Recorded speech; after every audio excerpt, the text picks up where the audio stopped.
എനിക്കിപ്പോൾ ഈ വീഡിയോ കണ്ടിട്ട് ഇതിൻ്റെ റിയാക്ഷനും ഇതിൻ്റെ റെസ്പോൺസൊക്കെ കണ്ടിട്ട് തോന്നുന്നതേ ഇയാളേക്കാൾ ഭയങ്കര കൗൺസിലിംഗ് കൊടുക്കേണ്ടത് നമ്മുടെ സൊസൈറ്റിക്കാണ്. എടാ ഡ്യൂപ്ലിക്കേറ്റ് ഇന്ത്യൻ കഴിവറടാ മോനെ. സാമൂഹിക മാധ്യമങ്ങളിലൂടെ ഉണ്ടായ അധിക്ഷേപത്തെ തുടർന്ന് കോഴിക്കോട് സ്വദേശി ദീപക് ജീവനൊടുക്കിയ കേസിൽ പ്രതിയായ യുവതി ഒളിവിലെന്ന സൂചന. നീ ഒരു ഹിമാലയ ഫ്രോഡാണെന്ന് എനിക്കറിയാം, പക്ഷെ എന്റെ അടുത്ത് നമ്പർ ഇറക്കിയാലുണ്ടല്ലോ നിന്നെ മടക്കി ഒടിച്ച് ചുരുട്ടി കൂട്ടും ഞാൻ. വടകര സ്വദേശി ഷിംജിതയാണ് കേസെടുത്തതിന് പിന്നാലെ ഒളിവിൽ പോയത്.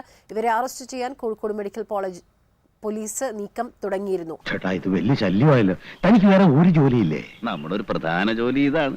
സ്വകാര്യ ബസ്സിലെ ദൃശ്യങ്ങൾ ഇൻസ്റ്റഗ്രാമിൽ പോസ്റ്റ് ചെയ്ത ഷിംജിതയുടെ മൊബൈൽ ഫോൺ കണ്ടെത്താനുള്ള ശ്രമത്തിലാണ് പോലീസ്.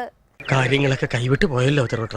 റീച്ചിനും ഷെയറിനും വേണ്ടി അഹങ്കാരത്തിന്റെ പരകോളിൽ ഒരു സ്ത്രീ അടിച്ചു കെടുത്തിയതാണ്, ഒരു കുടുംബം നാനാവിധമാക്കിയതാണ്. എന്ത് പറ്റി?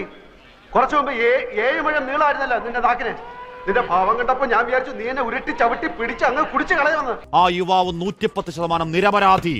ഭാരമുള്ളൊരു ബാഗ് ഉയർത്തുമ്പോൾ അറിയാതെ പറ്റിയത് റീച്ചിന് പറ്റിയ ഒരു കോപ്പ് കിട്ടിയ ആനന്ദത്തിൽ ചിരിച്ചുകൊണ്ട് ലൈംഗികാതിക്രമം പകർത്തിയെന്ന് ആരോട് പറയലാണ്? ഇമാതിരി ടീമിനെ എന്റെ കൈ കിട്ടിയ ഞാടി നല്ല ഇടിയിരിക്കും. കഷായം ഗ്രീഷ്മയ്ക്കും കൂടത്തായി ജോളിക്കും വേണ്ടി വാദിച്ചവർ ഇവിടെയും ഒരു ഹാഷ്ടാഗ് അവൾക്കൊപ്പം ഉണ്ടാക്കി ഇറങ്ങുന്നുണ്ട്. സ്ത്രീപക്ഷ കാപട്യങ്ങളെ നാണമുണ്ടോ?